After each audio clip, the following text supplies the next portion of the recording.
Quiero ver bailar tu pelo, quiero ser tu ritmo, que le enseñes a mi boca tu lugar es favorito. Favorito, favorito, baby. Déjame bailar las zonas de peligro, hasta provocar tus gritos y que olvides tu apellido. Viejo, ¿Qué? el show de nu metal. Ah, chucha, disculpa. Become so down when I can feel you too. It's become so tight, so much more away. Becoming this all I want you to. Speak more like me. ¿Cómo están, oyentes? Esto es el año 2020 y traemos en esta cuarentena el show de nu metal.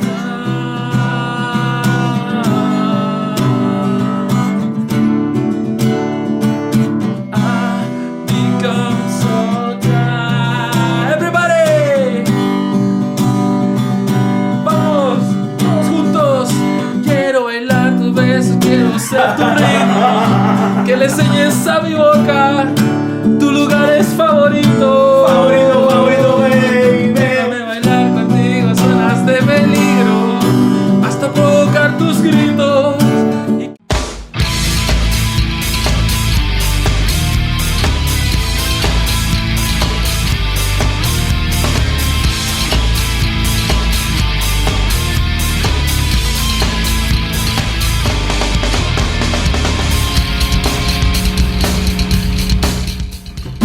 Dicen que la práctica hace al maestro.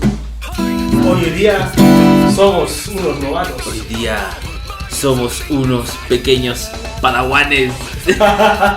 Enséñanos, Por favor, Dios maestro, del rock. Dios del rock. Como dijo Jack Black. Ilumina este streaming. Glorifica este micrófono. Date. Listo, partimos porque hoy vamos a pasar por ese viejo y ese fresco en su momento nu metal. Y qué contradicciones nos presenta ese nombre, porque nu viene de la palabra new, que significa nuevo. Es el nuevo, fresco, viejo nu metal. Y es que el tiempo pasó, pero nos dejó unos recuerdos bastante buenos. A mí, que me hagan recordar lo que quieras, porque hoy día vamos a ir por un viaje hacia esa etapa donde se glorificó un movimiento muy, muy experimental, ¿o no, amigo hardcore? Exacto, no, yo, mira, si es que te voy a contar un poco de mi vida. Hijito, yo hoy día me levanté, fui a hacer unos trámites, en plena fila, la gente toda estresada, toda choreada, no, me digáis. Puro sol. Puro sol, puta compadre, cómo quisiera volver a esos tiempos en los que tenía 14 años y estaba en la escuela y mi única preocupación era que si le gustaba a aquella chiquilla. Pero no les vengo a hablar de eso. Vamos a hablar de algo que marcó nuestra infancia, que justamente nuestra generación, más o menos en la adolescencia hasta la juventud, estuvo muy de moda y es lo que conocemos hoy día como el nu metal. Por otra parte también fue conocido como el agro metal. Viendo algunas fuentes geográficas por ahí y por allá, dimos a la conclusión de que no es un subgénero uno del otro, sino que son la misma cosa, sino que por temas de controversia adquirió uno y el otro nombre. Bueno, la mayor controversia que siempre se presenta es cuando traemos algo experimental. En su momento quizás no lo sabemos valorar. Yo por lo menos desprecié un montón de música bastante buena que ahora en cierto momento de valor y de forma muy personal la valoro cada día. Entonces cuando vemos, cierto, a los raperos de la calle peleando con los panquetas, poniéndose los combos con los del bar en las tomateras nocturnas de las calles californianas. ¡Wow! En 1990 nació el nu metal. Todos se le atribuyen a Jonathan Davis, vocalista de Korn. Pero déjame contarte de que él no fue el creador, sino que solamente él logró que se transformara en un género comercial, porque hubo antes que había hecho este tipo de mezclas. Estamos hablando entonces del nexo con bandas clásicas como por ejemplo Fight No More, Primus y todas esas bandas que se atrevieron a mezclar el metal y ponerle un poco de funk y un poco de hip hop a la mezcla. Y ahí Jonathan Davis, un joven Jonathan Davis, por los 90, 94, lanza un disco y viene a trascender un estilo que la empieza a romper por todo el mundo. No, compadre, así que, bueno, vamos a recapitular un poco de cosas. Estuvimos hablando hace un tiempo de la música featuring, estuvimos hablando hace un tiempo también del funk, y siempre la conclusión de todas estas conversaciones convergen en que un poco de mezcla no es malo, sino que te hace subir un peldaño más y mejorar artísticamente. Sí, se ha visto ejemplos claros en toda la historia, y este no es un ejemplo externo, al contrario, de aquí salieron muy buenos artistas, como por ejemplo Deftones, Linkin Park, Claro. también algunos próximos System of a Down, si es que te atreves a mencionarlos también. Y bueno, esa misma línea, esos mismos artistas después siguieron influenciando a otros grupos. Entonces la camada de artistas que lograron sacar álbumes fue pero un brote de creatividad en una generación completa. Sí, mira, yo te quería comentar un detalle bastante interesante. Ocurren dos cosas bien extrañas. Extrañas, yo lo digo en un sentido anglosajón de la palabra, como dice un youtuber por ahí. Resulta de que fue la primera vez que voluntariamente un artista de metal hace que su música evolucione en música popular. Si bien es cierto, generalmente el estilo metal es un poco más cerrado, también por el tipo de mensaje que transmite, por el tipo de tonalidades, por el tipo de trabajo. Es primera vez que las personas que tocan estilo metal quieren abrirse un poco más y llegar a un lugar más lejos. Es como el primer fenómeno extraño.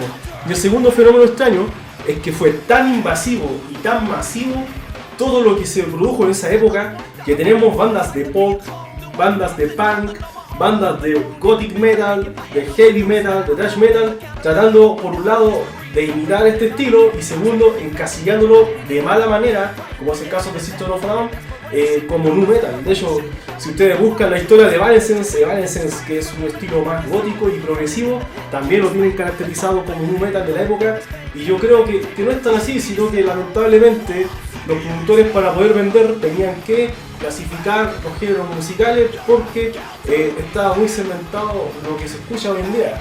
Sí, es como que estuviesen apuntando a un grupo. Exacto. Y Evanescence, y System of a Down, a pesar de no ser nu metal, apuntaban al mismo grupo de fanáticos. Exacto, es el tema, tú tienes que buscar cómo vender el producto. Claro, y de ese producto, como dice Hardcore, fue muy muy popular. O sea, estamos hablando de que las guitarras filosas del thrash metal, que terminaban mezclándose con hip hop, llegaron a las listas de popularidad e hizo que muchos de estos discos, sobre todo los discos de Limp Bizkit y los discos de Linkin Park, a hacer unos hitazos y que competían a la par con artistas como por ejemplo Britney Spears o también los Backstreet Boys, que eran los grandes fenómenos de la época. Entonces fue un momento glorioso para el rock también, porque Linkin Park lanzó un disco debut que la rompió enormemente, que no se veía ese fenómeno desde el apetito por la destrucción de Guns N' Roses en los años 80, el álbum debut de la banda de Axl Rose. Entonces hay un fenómeno que llegó a lo alto y lo estamos recordando hoy. Esto es freemusicradio.com. Nos pueden seguir por las redes sociales, por Facebook, por Instagram y por YouTube. Bueno, déjame comentarte que durante la semana estuve viendo varios, me encorazona. Quiero comentarte, querido oyente, que nos da mucha alegría ver que te encantan nuestras publicaciones. Nosotros somos, igual que tú, aprendices de esto. Somos aprendices de la vida, aprendices de la música. Cada día aportamos algo diferente y te damos gracias por ese calor que tú nos transmites a través de tu like, a través de tu me encanta, de tus expresiones, ¿cierto? Y así nosotros también hemos ido creciendo personalmente con tu aporte. Mira, para comentarte, al comienzo del show tuvimos una cierta disputa en donde pusimos una canción latina que es totalmente opuesta a otra que es rockera, que tiene distorsión y rap. Y lo más paradójico es que son exactamente los mismos acordes en los mismos tiempos. ¿Cómo puede suceder eso? De esto te voy a hablar justamente. Mira, el nu metal nació en los años 90 en los bars de California, al sur de Estados Unidos. Y cada uno de estos músicos que te acabamos de mencionar, lo que es Korn, lo que es P.O.D., lo que es Deftones, lo que es Linkin Park, lo que luego tenemos es a Staind, fueron creando su música en estos bares, haciendo covers de música antigua, de los años 80, comienzo de los 90, pero en un momento de que esta música como que no llegaba al público objetivo. De hecho, una de las características que resalta es la libertad agresiva que tiene esta música. ¿Ya? Y ahí tenemos, ¿cierto?, iniciando una banda, Chester Bennington saliendo de la universidad con sus amigos. Tenemos a Jonathan Davis formando LADP, que en su tiempo también fue reconocida como banda. Luego tenemos a Limp Bizkit. Entonces, esto fue como una oleada de influencias que increíblemente en ese lapso de 1989 hasta 1993 es un lapso de 4 años que da el origen a todas estas bandas.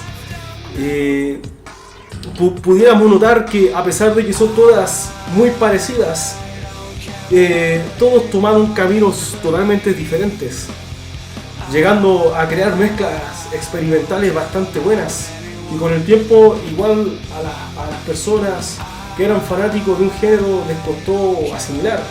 Yo soy uno de esos, soy el primero. Fui bastante cerrado en su momento con la música que escuchaba.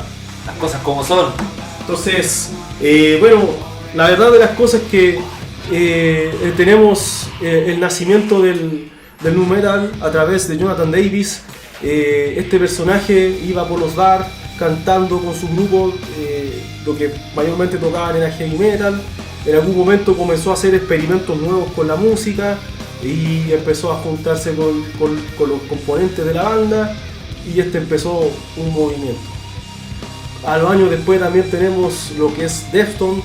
Deftones también, junto a Incubus, dieron inicio a un derivado que se llama el skate metal, que es básicamente el mismo nu metal del que estamos hablando, pero con matices del pop punk, que en ese tiempo que también estaba como empezando a florecer. De hecho, muchos de estos videos, si ustedes los pueden ver, los antiguos, precisamente hay gente andando en skate. Y justamente por este hecho de que estos personajes que andaban en los skate parks, compartiendo sus cervezas, sus vicios por ahí, ellos escuchaban esta música, y de hecho su origen en algún momento fue relacionado bastante con lo marginal de Estados Unidos, que también es una observación importante porque el rap también está relacionado con lo marginal. Entonces, fuera del lenguaje, que son diferentes estilos de música, lo que había en factor común era la gente marginal, que por algún momento, por un milímetro de segundo de su vida, se atrevió a juntarse a crear algo nuevo. Toma. Tati. Entonces, estuvo bueno. Excelente, compadre. Sí, o sea, eran épocas donde ahí estamos hablando de Adrenaline de Deftones. Exacto. El Around the Floor. Y el Incubus con el querido Science. Claro. Buenos discos. Discasos. Y muy diferentes unos con otros. Exacto. En cada propuesta. Exacto. Y eso es como lo rico, porque al final este género igual aporta, en su calidad de género experimental, aporta bastante progresismo en la música. Tenemos una versatilidad y unos matices bastante interesantes. Pero el papá es Korn. El papá, no compadre, el papá fue Run DMC con Aerosmith. No, verdad, claro. Ellos fueron los primeros. Exacto. Los que se les ocurrió en esta cabecita decir, oye, ¿sabéis que mezclemos un poco de hip hop y un poco de rap? Muy bueno, en el disco King of Rock. Claro, y bueno, por eso, es que justamente por eso era necesaria esta aclaración, porque realmente no es que estemos desconociendo que Jonathan Davis hizo algo bueno, solamente que está mal llamado el padre del nu metal, porque existió una persona que ya lo hizo antes que él, solamente que Jonathan Davis tomó este género y lo transformó en un género vendible, es decir, lo transformó en un género que se puede comercializar. ¿Qué más te podría contar respecto al tema? Resulta de que en ese tiempo empezaron a hacer mucha música experimental.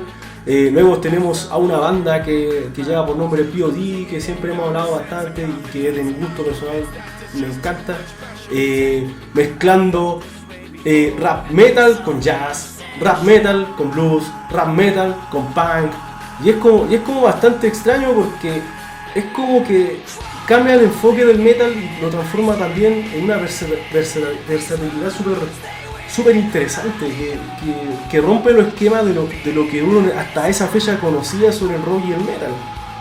También hay una colaboración ahí de un personaje de System of a Down con Linkin Park. Claro, y esa mezcla es media punky también. Es más punky, claro. Ese es Daron Malakian, que es el guitarrista, con Linkin Park en su disco The Haunting Party en el año 2011, si no me equivoco. Muy buena mezcla, de hecho hasta ha salido a tocar al escenario en vivo con ellos. Ah, ya, excelente amigos míos. Y bueno, para continuar con la historia del nu metal, porque aquí mi amigo Hardcore ha comentado su fanatismo también por bandas como por ejemplo Korn, pero yo también ahí en algún momento fui fanático de nu metal, y hoy te voy a presentar una banda que es bastante controversial y que en su momento llegaron a ser muy grandes. Estoy hablando de Limp Bizkit. Así que, ok partner, let's keep on rolling baby. Rolling. You know what time it is.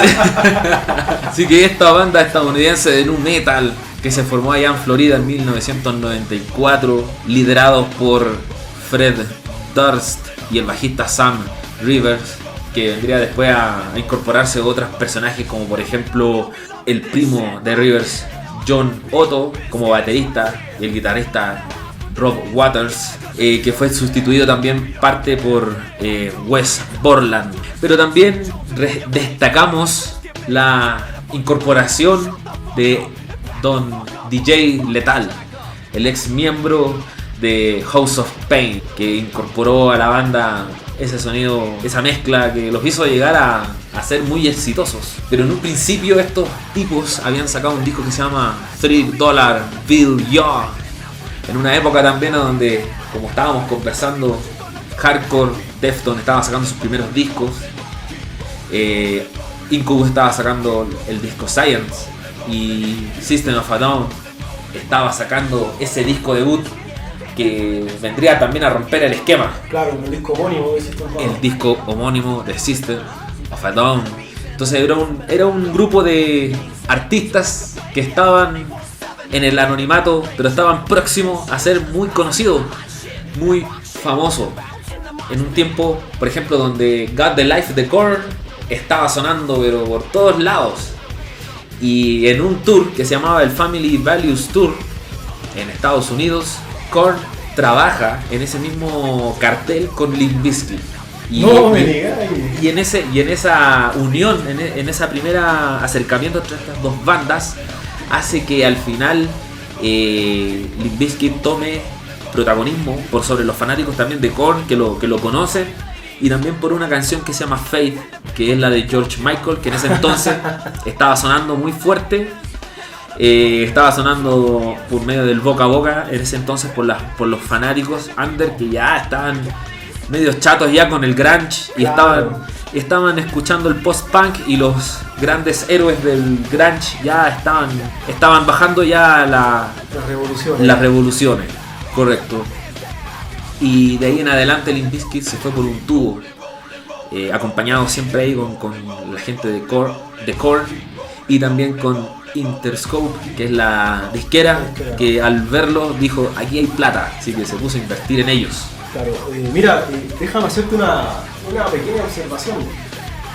Como en algún momento yo dije que si bien esta fue la primera rama del metal en que no había realmente una estricta libertad creativa, sino que ellos voluntariamente agregaron pop a sus canciones.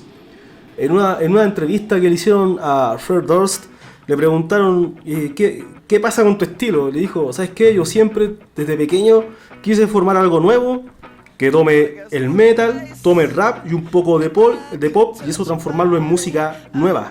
Entonces acá estamos viendo que realmente esto fue un género que se creó a propósito, pero a propósito y con aceptación de las personas desde el punto de vista de comercialización de música. Sí, esa comercialización musical que llegó a tener así como el punto más álgido por esos años, yo creo que fue como entre el 99 y el 2000. Exacto. De hecho, cuando volvemos a la historia de Limp Bizkit, en el 99, ahí en esa época donde estábamos todos preocupados de que los computadores se nos cayeran, en el nuevo milenio, esta banda había lanzado Significant Other, que mostró que el éxito de estos tipos iba a llegar muy lejos. Un disco que llegó a obtener 4 millones de copias vendidas al final de ese puro año.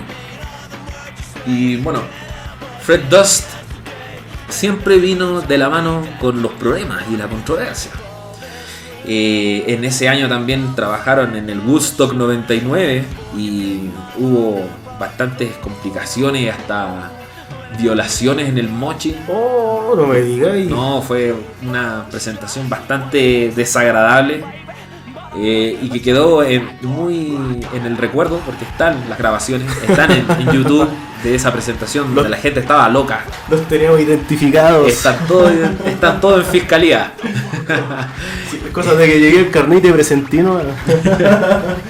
Pero el fenómeno de Limp Bizkit fue tan impresionante que el mismísimo Iggy Pop declaró que Nuki le hubiese encantado que lo hubiese escrito él.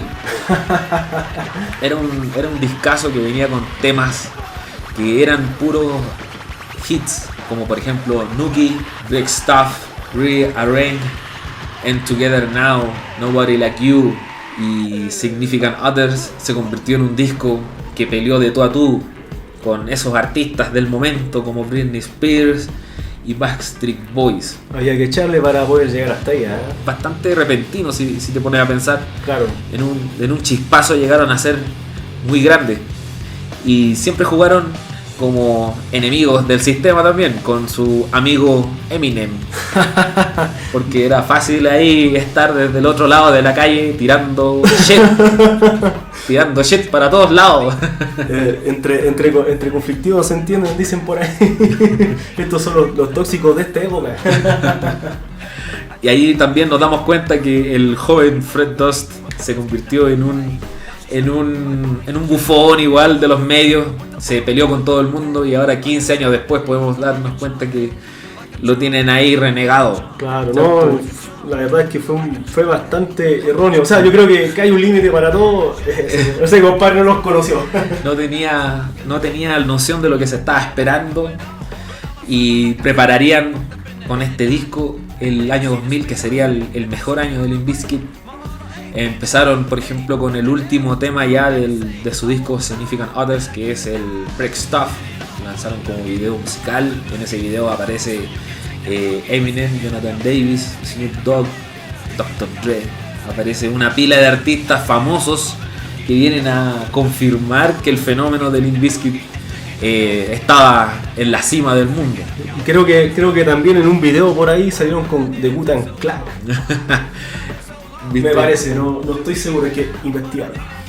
Tarea para la casa. Y bueno, ese loquillo de Fred Dust también tuvo una posición sobre Napster, esta empresa que en algún momento fue cuestionada en esos años por descargar música gratis, y que Metallica también le hizo la cruz en su momento. Claro. Limp Bizkit jugó a la contraria y también declararon en su momento que le hubiesen gustado haber conocido personas que se hicieron fanáticas gracias a haber descargado canciones en Napster. Hicieron un tour con ellos, con esa misma empresa. Pero bueno, Fred Dust también siguió con su postura, empezó a pelear con gente, con Trent Reznor de Nine Inch Nails, por ejemplo. Peleó también con la gente de Slipknot. También peleó con el antiguo guitarrista de Ozzy Osbourne. Estamos hablando de Zakk Wylde. Qué desagradable. Sin considerar la violencia de Scott Stapp, vocalista de Creed, y esas peleas con el rapero Eminem y también con Bruce Dickinson de Iron Maiden. No, este viejito. Terrible. Este viejito se deslenguaba por todos. No tenía filtro y nunca se quedaba chico con nada, viejo. No, era lo más peligroso Fred Dust con un micrófono. Oye, ¿te imaginás invitarlos a tomarse una chela a un bar? No, hay que sentarse como a 2 metros de distancia con ese compadre. No, y te termina pelando. El frente tuyo. Bueno, con ese currículum detrás, ¿qué duda te va a quedar si el próximo disco que viene de ese iba a ser un bombazo y un exitazo mundial? Estamos hablando de Chocolate, Starships and the Hot Dog Flavor Water. Un discazo que salió y que en la primera semana vendió 1.500.000 copias, llegando al récord que en ese entonces había tenido Pearl Jam en el 93, que había llegado a tener 950.000 unidades. Entonces estamos hablando de un hitazo, estamos hablando de un exitazo. Y también cambió esa forma de ver el rock and roll que se veía en ese entonces, ¿cierto? Estamos hablando de los grunge, que eran melenudos, rockeros, la leñadora, semidepresivo, y que estaba con sus jeans rotos, a tener Adidas, tener ropa deportiva, claro, y tener quizás un moicano mezclado y también ser depresivo, pero la moda cambió. Claro, es como dirían acá en Chile, tenían una tenida del corte. Tenía una teñida del corte. Acá en Chile o era fanático de Hierba Brava o era nu metalero. Era entre los dos, se camuflaba. Y bueno, ese costo de atrevimiento del frontman hocicón de Fred Dust hizo que la industria también le respirara en la nuca. No. Sí. ¿Por qué? Porque el hombre, por ejemplo, hablaba de su discurso y después se ponía a cantar con Cristina Aguilera en los premios MTV. Entonces la locura tenía que sostenerse con algo. Esa es la lógica que pasaba ahí Fred Dust. Y el éxito de ese disco fue muy grande, pero yo rescato los temas My Way, que es un tema más maduro, muy bueno, que si tú lo comparas con temas más pop como Rolling o como My Generation, que es como más de lo mismo, My Way vendría a ser como la más fresca. Claro. Y Boiler, que es también maduro, pero llegó bastante tarde a tomarla en el disco. De hecho, My Way es una canción que es bastante pegajosa. Es muy buena. Y me hace acordar mucho del año 2001, que es donde apareció. Y yo lo escuchaba en la radio en ese entonces. Olvídate ahora escuchar un riff de guitarra en los 40 principales. Pero en ese entonces sonaba Limp Bizkit. Y bueno, lo que viene después de eso es una historia que también podemos abordar en otro momento. Lanzaron discos como Gold Cobra, se volvieron a reunir, yo los vi de hecho por allá en el 2015, si mal no recuerdo, en un excelente show. Pero en el año 2001 esa música se le empezó a cerrar después del Chocolate Starship las puertas a Limp Bizkit porque ya se estaba enfocando la música al sonido de bandas como The Strokes y de The White Stripes y toda esa camada de nuevos artistas que estaban apareciendo y que desplazarían después este movimiento. Pero Limp Bizkit para mí es un gran clásico y son odiosos, pero te tienen ahí con harta energía. Empezar el día con ellos es bastante recomendable. Así que ahí está, para que lo escuchen, amigos, freemusicradio.com. Sí, pues ya, y hablando de temas pegajosos y de controversia, en ese tiempo también nació lo que es la banda Linkin Park, a cargo de Mike Shinoda con Chester Bennington. Mira, te comento un poco acerca de esta banda, porque si bien en esa época que tú mencionas fue el apogeo de Limp Bizkit, los próximos 2 años fueron el apogeo de Linkin Park. Si bien es cierto, lanzaron el disco por allá en el año 2000, lo que es Hero Theory. En el año 2003 lanzaron Meteora. Entonces, estos 2 discos da una característica, que cuando lanzan Meteora se hace famoso la banda recién. La banda no es que fuera mala, sino que siempre estuvo a la sombra de lo que fue Limp Bizkit. Es más, hay gente que si tú le pones y que no conoce el género, obviamente, y que no está en la circunstancia también, si tú le pones un tema de Limp Bizkit o un tema de Linkin Park, esta persona dice que es la misma música, y el experimento yo lo realicé hace poco. Obviamente no son lo mismo para nada, y que quede claro que no estoy diciendo yo tampoco, solamente que fue un experimento que realizamos con una persona. ¿Por qué da esa sensación? Porque resulta de que ellos tuvieron bastante influencia de la época y influencia directa de ellos. El primer disco que lanzaron, me equivoqué, fue en 1996, luego sacaron uno en 1998 que se llama Reanimation, y luego venía Meteora. Entonces, ¿qué pasó? Es que con Meteora sucedió ese fenómeno, que por Meteora conocieron los demás discos hacia atrás. Y tenemos canciones sonando en la radio como Numb, por ejemplo, Somewhere I Belong, por ejemplo, In The End, que In The End fue una de las más famosas, pero hasta esa época, por ejemplo, fue lo que al final terminó catapultando y haciendo conocido el género. El origen de Linkin Park se da porque Chester Bennington y los demás componentes eran universitarios.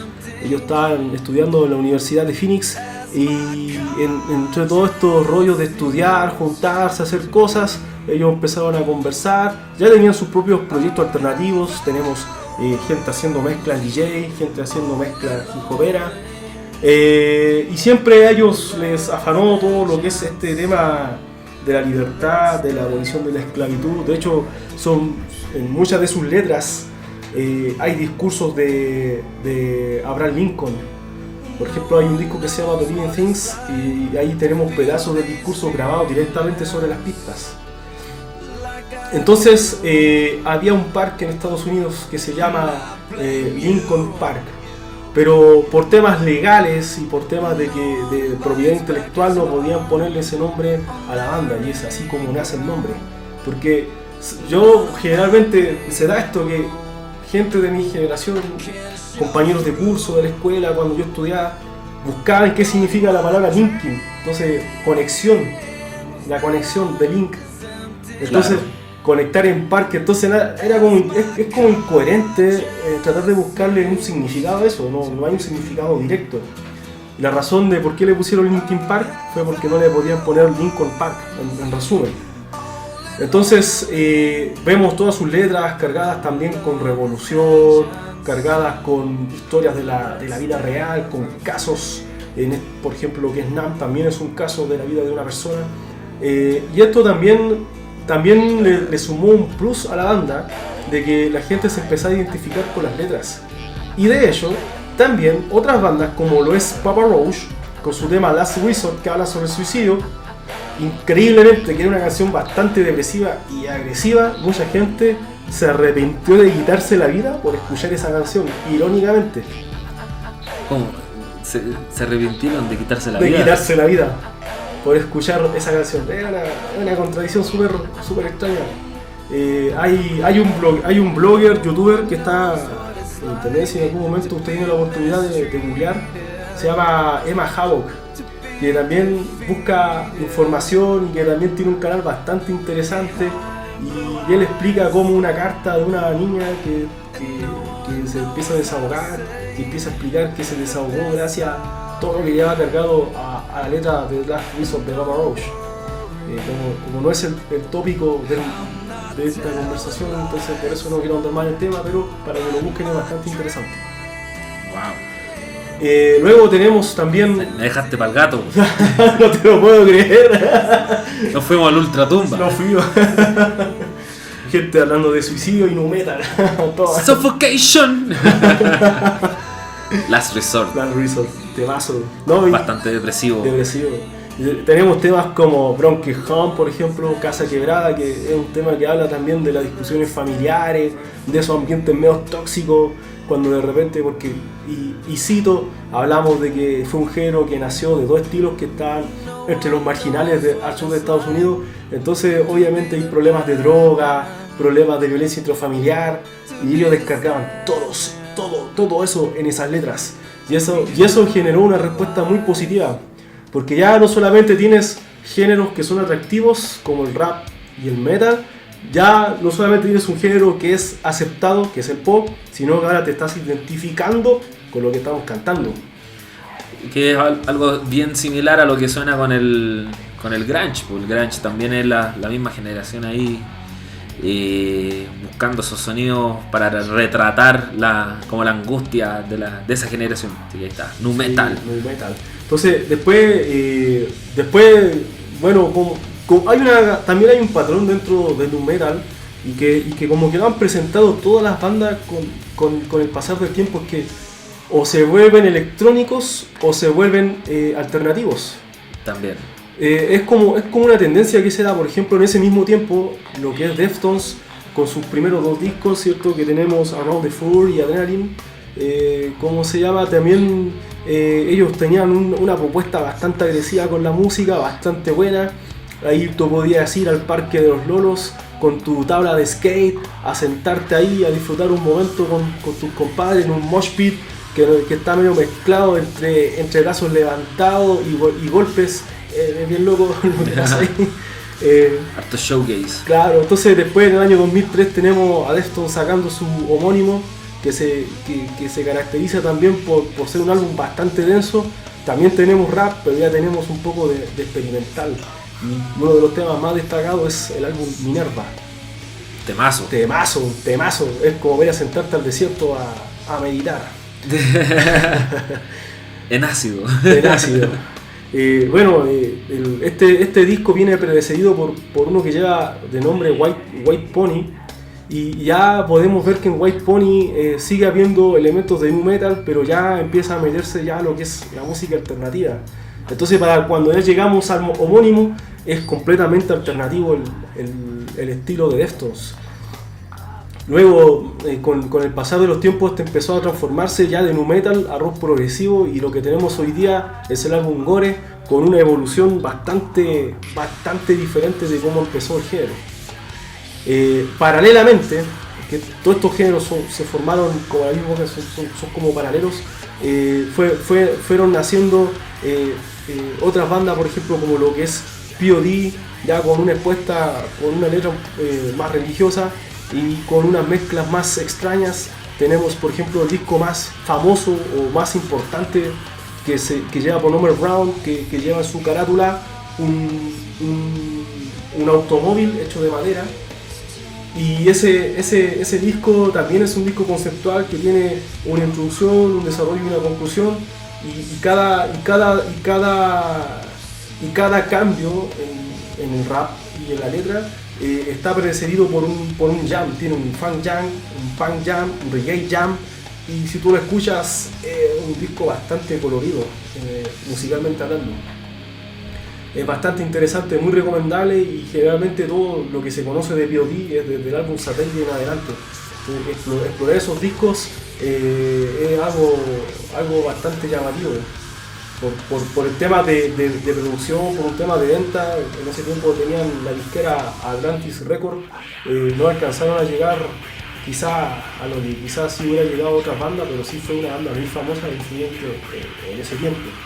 Entonces, todo esto que he hablado, paralelamente del año 2003 para adelante, hizo como una especie de corte. Ya tenemos a Linkin Park sacando Midnight to Midnight, que significa minutos a la medianoche, y que habla un poco también de este tema de que se está acabando el mundo, que lo está destruyendo la contaminación, que el capitalismo, que el tema del consumismo agresivo y que la esclavitud de la gente está haciendo que este planeta se está yendo a las pailas. Al mismo tiempo también tenemos cantando sobre lo mismo a Papa Roach, ¿cierto? Tener una canción bastante icónica que después con el tiempo se hizo famosa también, que es Hollywood World. Estamos hablando del año 2007, por si acaso. También tenemos a P.O.D. sacando un disco homónimo también en esa misma época, Pineapple on Diet, que también hace que se vuelva totalmente alternativo. Y fue como que fue un crecimiento que se produjo con todos estos grupos como al mismo instante, como al mismo momento que nació una corriente de música, y esa condición pop que las traen de por sí este estilo hizo que también ellos maduraran, evolucionaran según lo que está saliendo de moda en ese tiempo. Quisiera contarte también de que Linkin Park después volvió a sacar un disco electrónico con otras mezclas también de otras canciones antiguas. Después de eso sacó un disco súper odiado, porque fue un disco súper difícil de entender, que se llama Mil Soles, a Susan Sounds, que también habla de este tema del post-apocalipsis, es decir, se van a quemar con el fuego de los 1000 soles, que literalmente es lo que contiene una de sus letras. Fue un disco que no fue muy aceptado porque fue un disco bastante estético, bastante complejo. Si tú escuchas ese disco, es difícil escuchar las canciones sueltas, tienes que escucharlo entero, el disco, porque es como que hasta a veces para algunos llega a sonar hasta incoherente escucharlo. Pero no es malo, solamente que es difícil de comprender lo que trataron de transmitir. Después con el tiempo volvieron al origen con The Howling Party en el año 2014, y ese disco se caracteriza porque también en ese tiempo salió de moda lo que son los featuring. Todo artista quería hacer un featuring con otro artista, y tenemos ese disco con colaboraciones con Page Hamilton, tenemos colaboraciones con Daron Malakian, y así sucesivamente. Ese disco va presentando y lo principal que tiene es que ese disco vuelve al origen, vuelve a lo que era Hybrid Theory en su momento. Es un disco que tiene hasta una gota de punk. Imagina mezclar rap, metal y después meterle punk con unas guitarras, con unos rugidos súper buenos. Yo te lo recomiendo bastante. De hecho, yo podría decir que fue un disco, es uno de sus mejores trabajos antes de la partida de Chester Bennington. Podría yo recomendarte la canción War, que es súper punkera. Tenemos Rebellion con Daron Malakian, y así sucesivamente, que puedas tú ir experimentando con las canciones. Hay una presentación muy buena también ahí de Chester Bennington, que es la interpretación de Rolling in the Deep de Adele, que hacen en vivo. Oye, de verdad, mira, déjame contarte algo personal. Ya te he contado cosas personales mías, pero acá es más reservado. Esta versión es muy buena, amigo. Muy buena. ¿Se acuerdan cuando les comenté al principio de que a mí me costaba aceptar otros géneros y que era un poco cerrado con la música? Puta, mi compadre no quería escuchar Linkin Park. Te estoy acusando. Entonces, un día yo estaba navegando por internet y me encontré en una página por ahí que habían subido el álbum iTunes Sessions a la red, y da la casualidad que justo estaba de moda Adele, y me llamó mucho la atención que estuviera esa canción ahí. Pesqué el disco, lo escuché una, dos, tres, y yo dije, no podía creer la reputación de Chester Bennington nunca salía de lo que son los guturales. Aparte, con toda la distorsión que tiene Linkin Park, me llamó tanto la atención que ese tema estuviera casi a capela, con una cantidad bastante reducida. Es decir, estaba Mike Shinoda con un piano, tratando de ajustar la nota, con una cara de cansancio, y ahora sí sacaron una canción pero espectacular. Y en ese primer momento que vi esa canción, como aquí mi compadre le gustaba de él, le dije, escucha este tema. Y lo escuchó. Y cuando lo escuchó, le prestó atención a Linkin Park por primera vez. Sí, lo que pasa es que uno a veces no tiene tiempo para escuchar todo. Y esa presentación fue bastante buena porque se ve todo el proyecto de Chester Bennington sale limpio, completo, en una presentación minimalista muy buena. Claro. Entonces, imposible no enganchar con la presentación. Muy buena, así que si no la has escuchado, deberías hacerlo. Y otra característica que presenta, por ejemplo, Linkin Park, en su estilo musical, es que, por ejemplo, lo que hace Chester Bennington es bastante especial. Muy poca gente lo nota porque no mucha gente quizás valora este aspecto de la vocalización. Cuando un artista tiene la capacidad de pasar de una canción completamente afinada, cantada en la nota, al gutural, y después de nuevo a cantar afinado, y después hacer un gutural afinado, una verdadera hazaña. Yo te puedo decir que esto también lo he detectado en la banda Opeth, que es de metal sinfónico. Pero, claro, pero lo que es Chester Bennington es capaz de hacerlo, y de hecho quiero recomendarte un concierto que fue uno de los mejores, según mi juicio, es el Honda Civic 2012. Tenemos como ejemplo más claro cuando intenta cantar Find.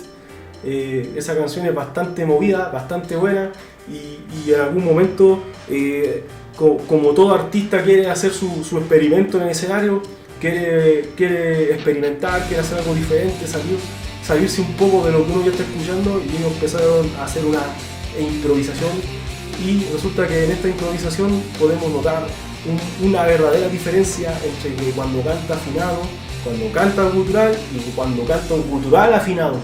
Demasiado bueno el trabajo que hace este personaje con su voz, porque a pesar de los 20 años que lleva a la banda, un poco más, jamás se le echó a perder la voz a Chester Bennington.